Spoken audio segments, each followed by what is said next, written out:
चतुर्थो अध्याय। शस्त्र से हमारे से किसी का घातपात ना हो, हम सब प्रकार से सुरक्षित होकर सब प्रकार का आनंद करें। यज्ञ स्थान में वेद, जल, औषधियाँ और शस्त्र आदि रहते हैं। इन सब से शांति, पुष्टि, तुष्टि और औषधियाँ सबको मिले। मानव को यही चाहिए कि वह निर्विघ्नता के साथ प्राप्त हो। आपः मातरः, जल माताओं के समान हितकारी है। यह जल तृप्ति करके रोग बीजों को दूर करके जीवन का उत्साह बढ़ाता है और तेजस्वी बनाता है।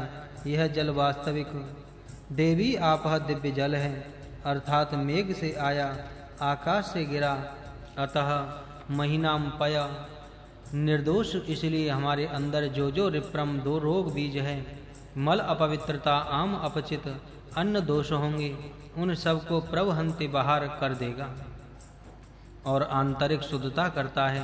इसी से मनुष्य निरोग होता है, प्रसन्न होता है। यह जल चिकित्सा करके रोगों को भी दूर कर देता है।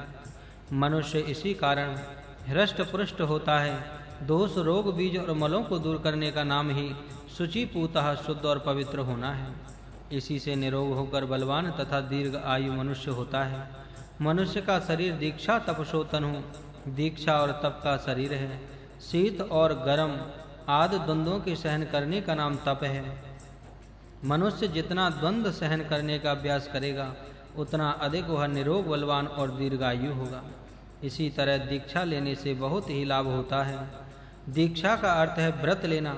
विशेष नियमों की दक्षता से पालन करने का नाम दीक्षा लेना है। दीक्षा होने के पश्चात विशेष नियमों से आचरण करना होता है। मानवीय उन्नति के लिए दीक्षा और तप की अत्यंत आवश्यकता है। मनुष्य का शरीर दीक्षा और तप के लिए बनाया है। दीक्षा और तप से मानव का सुधार होता है।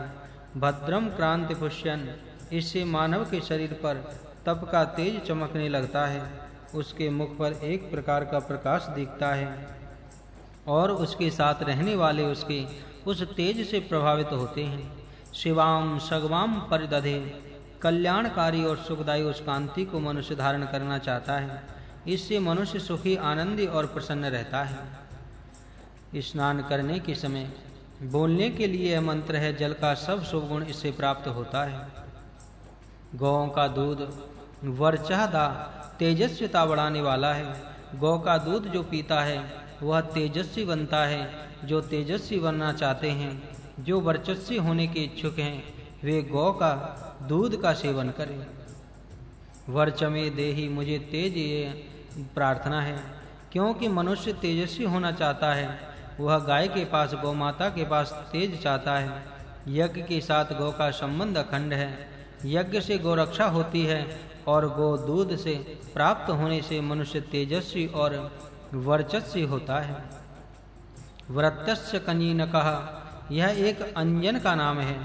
इंद्रो व्रत्रम अहं तस्य कनिनकात् परात् पतत, तदेवांचन भवत तैषम इंद्र ने वृत्त कुमारा। उस समय उसके नेत्र की कनिनका गिर पड़ी, वह अंजन बन गया। यह अंजन नेत्र इंद्रिय की शक्ति बढ़ाने वाला है। अंजन नेत्रों में लगाने के समय यह मंत्र बोलने से अंजन का धारण विशेष लाभदायक होता है। यत्र वा इंद्रो वृत्र महंतस्य यदक्षासीतम गिरिम त्रकुंडमकतरोत सप्रभा। अंजन की उत्पत्ति का यह वर्णन है। वैद्य ग्रंथों में इस विषय की खोज करनी चाहिए। जो वैद्य है वे इसमें सहायता देवें। यह नेत्र दोष दूर करने का अंजन है। ज्ञानपति ज्ञानी है। वह ज्ञान दान से मानवों की बुद्धियों को पवित्र करता है। बुद्धिर ज्ञानेन शुद्ध्यति, मनु ज्ञान से बुद्धि शुद्ध होती है। चित्तपत्ति, ज्ञान का अधिपति, चित्त का स्वामी, जिसने चित्त को स्वाधीन किया है वह चित्तपति है। यही बुद्धि का पवित्र करता है। वाक्पति, वाणी का अधिपति, वाणी का स्वामी, मेरी वाणी की शुद्धता करें। वाणी पवित्र बने, उसमें अपवित्र शब्द ना हो, कुविचार ना रहे, दूसरे का बुरा करने का भाव वाणी में ना हो। पवित्रता, कल्याण और शक्ति का स्रोत वाणी से बहता रहे। मन, बुद्धि, चित्त और वाणी की शुद्धि इस तरह करनी होती है। अब सूर्य प्रकाश से शुद्धि के विषय में विचार करना चाहिए। सूर्यस्य रश्मि, सूर्य के किरणों से अपनी शुद्धि करनी चाहिए। नंगे शरीर सूर्य तप स्नान करने से शरीर का लाभ होता है। यह अभ्यास धीरे धीरे करना और बढ़ाना चाहिए। धीरे धीरे करने से शरीर का लाभ होता है। सूर्य के आतप का स्नान भोजन के पूर्व और पश्चात करना नहीं चाहिए, हानि होती है। अन्य समय धीरे धीरे करने से लाभ होता है। सूर्य तप से शरीर दोष रहित होता है। जल आदि की पवित्रता तो अक्षिद्रेण पवित्रेण ऐसे छननी से छान कर करनी चाहिए, जो छननी छिद्र रहित हो, फटी ना हो। इस तरह शुद्धि के अनेक विधि विधि हैं, इनसे सर्वांगीण शुद्धि करनी योग्य है। यहाँ ज्ञान से, बुद्धि की शुद्ध वाणी से, भाषा की, सूर्य किरणों से, शरीर आदि की और उत्तम छाननी से प्रवाही पदार्थों की शुद्धि लिखी है। ऐसे छाने और शुद्ध किए रसों का सेवन करने से लाभ होता है। सूर्य किरणों से कमरों, वस्त्रों, वस्तुओं, धान्य और देहों की पवित्रता होती है। पवित्र पति सब पवित्रों का पति परमात्मा है। उसकी सहायता से हम सब की बुद्धि शुद्ध होती है। यह शुद्धि ईश्वर की भक्ति से साध्य होने वाली है। यत कामः पुने, सब जिस सिद्धि की इच्छा से हम यह सब शुद्धि करना चाहते हैं, वह सिद्धि प्राप्त करने का सामर्थ्य तत्सकेय मुझ में रहे। उस सामर्थ्य से मैं समर्थ बनकर उक्त सिद्धि को प्राप्त करूं। सर्वतः पवित्र बनने से ही सब प्रकार का आनंद, निजानंद, अपना आंतरिक आनंद मिलता है। अध्वरम, जिसमें हिंसा अथवा कुटिलता नहीं है, उस कर्म का नाम अध्वर है। ऐसा हिंसा रहित और कुटिलता रहित कर्म हम शुरू करते हैं। इस कार्य के करने के लिए हमें उत्तम धन हमें चाहिए, पवित्र वंदनीय सुंदर धन चाहिए, जिससे उक्त प्रकार का हमारा यज्ञ सफल और सफल हो, ऐसा धन हम चाहते हैं। इसलिए देव हमें यह धन दे में और शुभ आशीर्वाद भी दे में। यपना मनसा, मना निष्ठा पूर्वक लगवा कर यज्ञ करते हैं। मन को चंचल रखकर नहीं, अपितु कर्म में पूर्णतया लगाकर यह कर्म करते हैं। उरो अंतरिक्षात, विस्तृत अंतरिक्ष की सहायता से हम यज्ञ करते हैं। देवलोक और पृथ्वी लोक में लाभ होने के लिए हम यज्ञ करते हैं। वायु की अनुकूलता से हम यज्ञ करते हैं। इस कर्म का हमने यहाँ आज प्रारंभ किया है।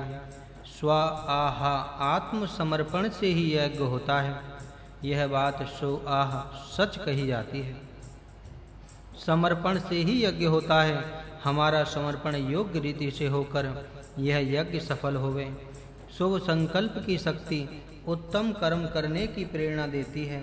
धारणावती, मेधा बुद्धि, मनन की शक्ति वाला मन, विशिष्ट व्रत की दीक्षा देना और उसको निभाना, शीत उष्ण आदि द्वंद्वों का सहन करना और द्वंद्वों से आहत होकर अपना कर्तव्य न छोड़ना, सरस्वती माता अर्थात विद्या देवी की उपासना करना, पुष्टि प्राप्त करना इत्यादि की सिद्धि करना मनुष्य की उन्नति के लिए अत्यंत आवश्यक है।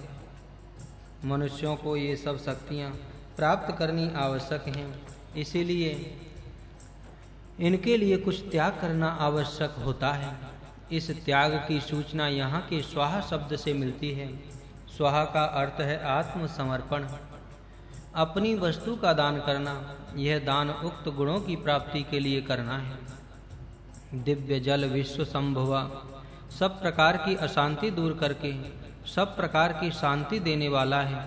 सब प्रकार की शांति का अर्थ शारीरिक निरोगिता, आरोग्य, उत्साह, बल की प्राप्ति, मानसिक शांति आदि हैं। जल के प्रयोग से दूर होते ही रोग दूर होता है इत्यादि वेद की विद्याएं वेद मंत्रों में अन्यत्र हैं। उनका अनुसंधान पाठक यहाँ करें। यह जो यज्ञ किया जाता है वह विश्व शांति के लिए ही है। द्युलोक, अंतरिक्ष लोक और भूलोक में शांति स्थापना करने के लिए यज्ञ किया जाता है। इस यज्ञ के लिए हमें यह अर्पण करते हैं। संपूर्ण विश्व का चलाने वाला सबका नेता एक देव है। उसको सविता इसलिए कहते हैं कि वही अपने अंदर से सबका प्रसव करता है। सविता वही सर्वस्व प्रसविता। इस एक वेद की सांख्य भक्ति सब लोग करें, इससे सबका कल्याण होगा। शरीर पोषण करने के लिए अनेक प्रकार का धन चाहिए। पुष्प से द्युम्ना यह धन की मनुष्य को प्रयत्न से प्राप्त हो सकता है। व्रणित धन प्राप्त करने का प्रयत्न करना चाहिए। सब मनुष्य धन प्राप्ति के लिए इदुद्यति प्रबल इच्छा करते हैं, ईश्वर की प्रार्थना करता है। हर एक प्रकार से यत्न करता है, इतना ही नहीं परंतु युद्ध भी करता है। इसलिए जगत सृष्टा की मित्रता सख्य भक्ति वह करेगा तो यह धन उसकी निसंदेह प्राप्त होगा।